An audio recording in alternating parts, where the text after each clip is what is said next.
Hello, classmates.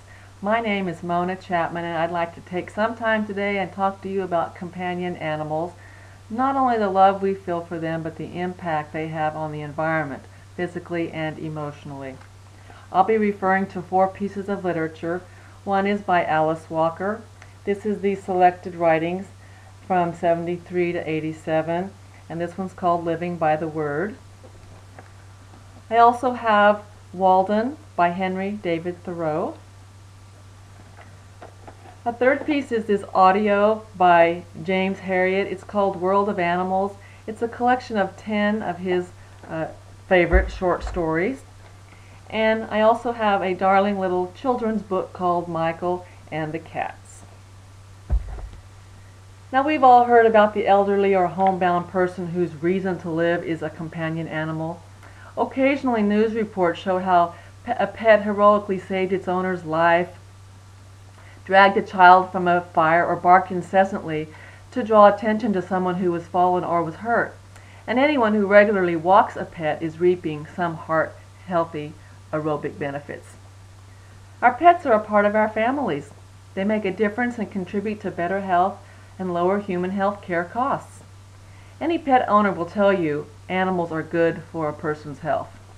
To people without pets, this may be hard to understand, but most pet owners corroborate the research that indicates having a pet improves life and a sense of wellness and health.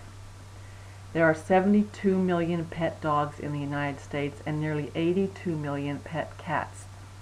About 60% of U.S. households have at least one dog, cat, bird, or other companion animal, and many have more than one.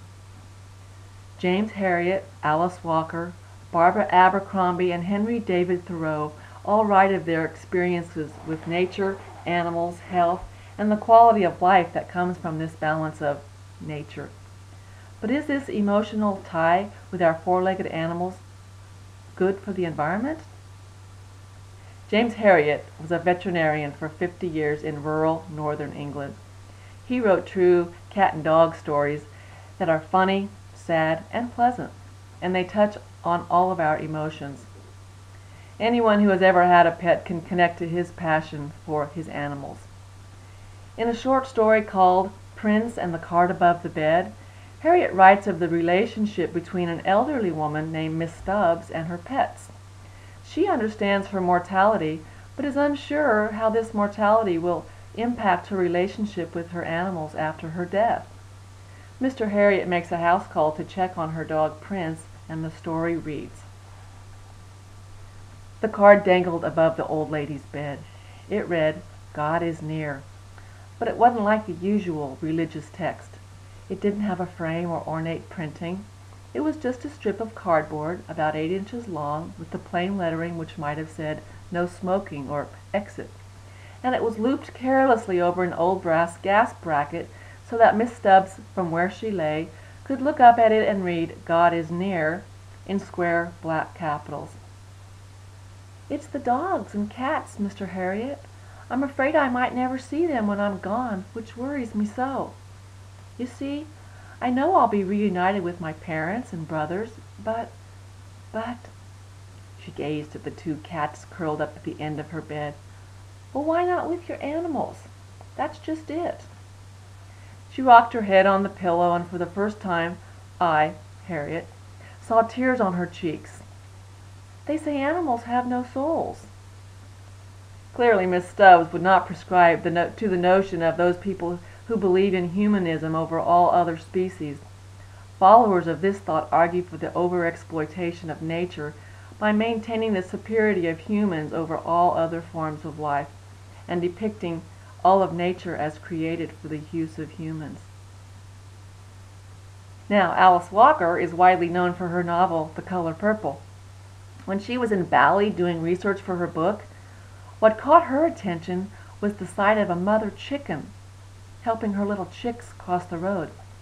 Yes, it's reminiscent of the old classic joke, but it made quite an impact on Walker. In her writings to her children back home, in the short story, Why Did the Balinese Chicken Cross the Road?, she says, "You know, they're chickens, and so how they see me is up to them. But how I see them is so wonderful for me because I can appreciate that they are creatures who belong here, on this planet, not just for our dinner, but to have lives, which they do. Behind all this rose the majestic Himalayas. It was breathtaking. The soul of woman, the spirit of woman could find peace here. It was so wonderful and unexpected, I could have stayed there forever. Behind Tibet, behind the spiritual country, the Dalai Lama, there is the song of the chickens, which is the song of the feminine.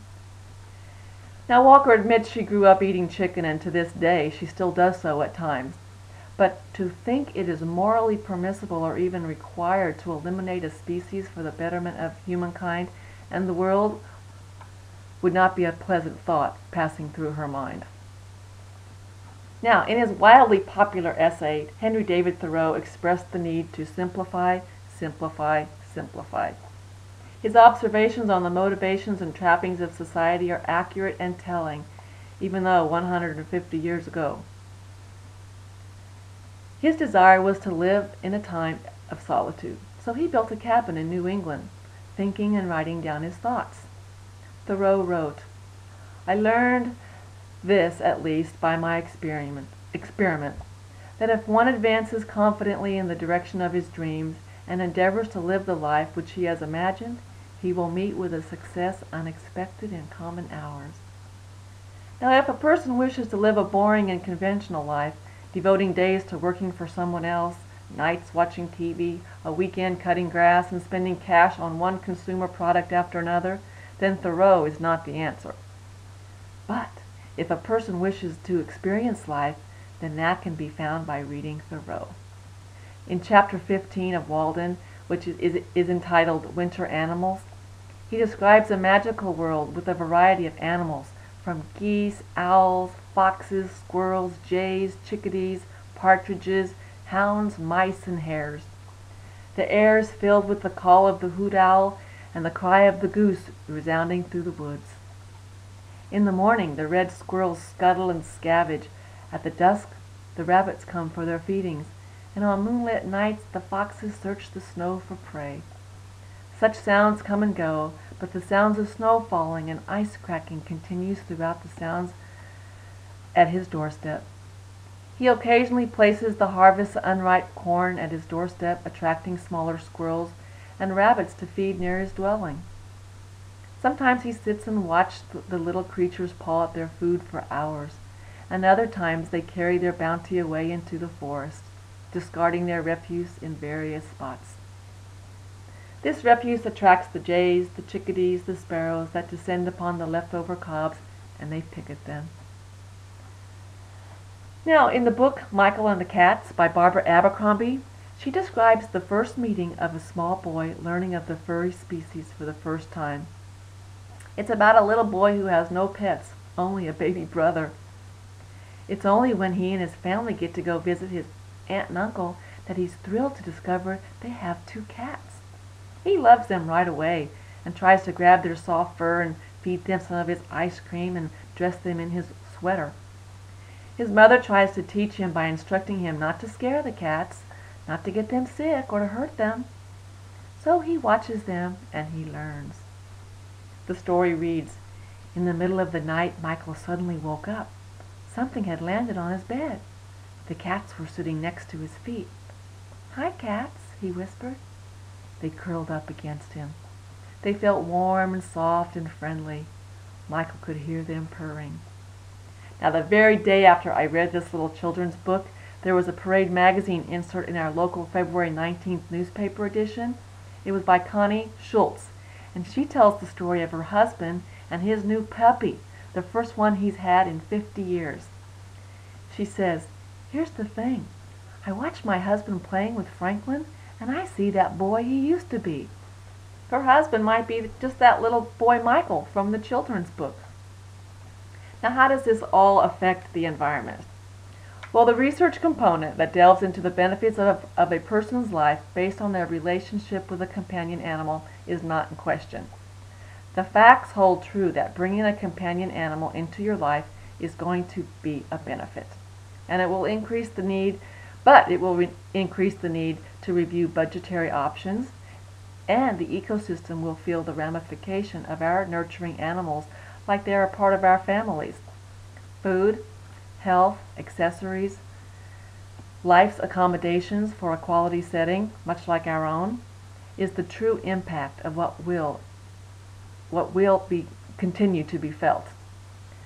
The U.S. consumes 30% of the world's resources, despite making up only 5% of the world's population. It also produces 30% of the world's waste. In a year, Americans throw away 50 tons of stuff: food, clothing, furniture, and yes, equipment that had been purchased for our pets. Unfortunately, 80% of all the products that are produced in the United States are used only once and then discarded. And 95% of plastic and 50% of all aluminum beverage cans are thrown away and never get recycled. The numbers based on pet ownership, consumer needs and spending, and the fact that 80% of all consumables are used only once and discarded is overwhelming. To those who look at the environmental impact humans and our extended interest toward animals, companions, is having on our world.